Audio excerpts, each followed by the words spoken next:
Some years ago, there was this tremendous outcry, this rage, of a Sikh constable that was to wear his turban with the uniform. And there was this tremendous outcry amongst the traditionalists saying that no, we must maintain tradition. Voltage Dillon would do almost anything to become an RCMP officer, except shave his beard and give up wearing his turban. Dillon is a Sikh, and he is bound by his tradition to wear religious garments. I don't think it will make any difference at all as far as my job requirements go. It is not going to be a hindrance as far as becoming a police officer and doing my duties as a police officer. In July 1857, at the height of the Indian Mutiny, 50 Sikh policemen of a Bengal military police battalion successfully defended European civilians trapped under siege in a bungalow from an attack by 3,000 mutineers. The Sikhs refused both threats and bribes to desert the civilians and join the Indian rebels.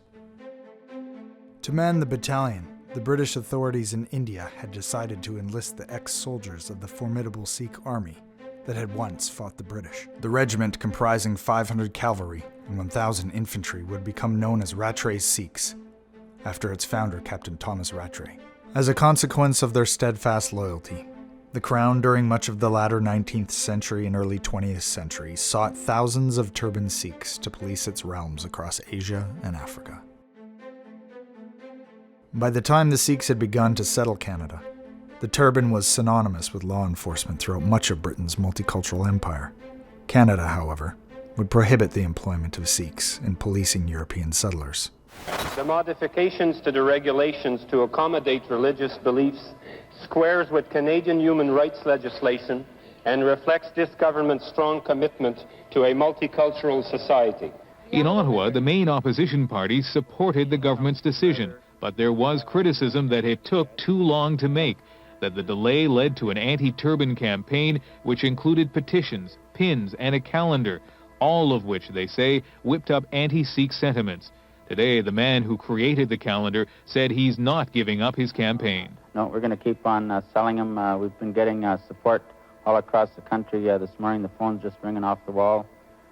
People telling me not to give up, keep on going. At a convention of Saskatchewan municipalities, a motion was passed condemning the decision, touching off a debate on the issue.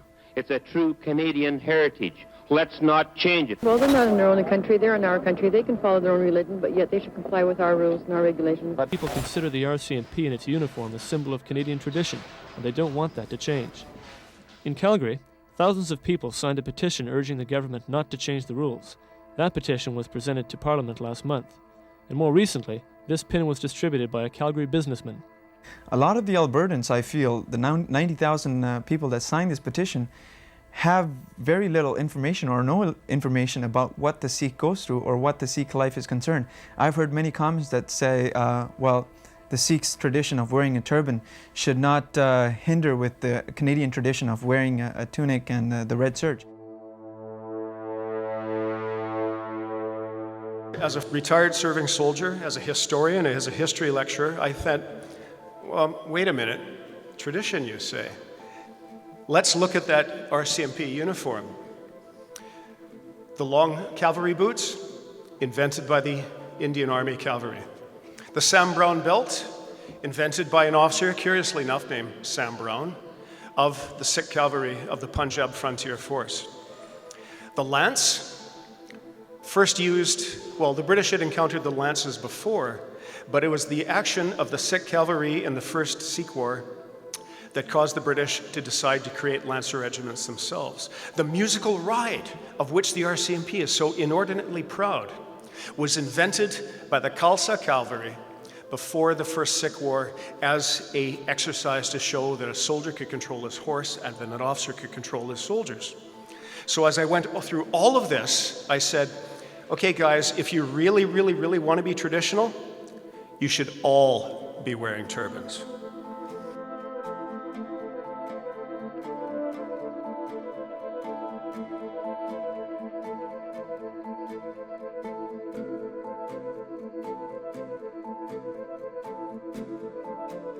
In Canada, by the 1990s, much of the Sikh service to a common crown had been sidelined for decades.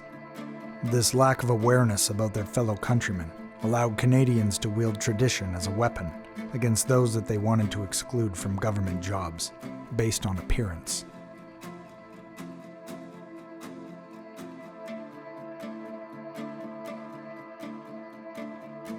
Any approval of the RCMP turban would now be framed as a loss to Canadians, rather than a win for inclusion and acceptance. The damage to public perception of the Sikhs being true Canadians had been done.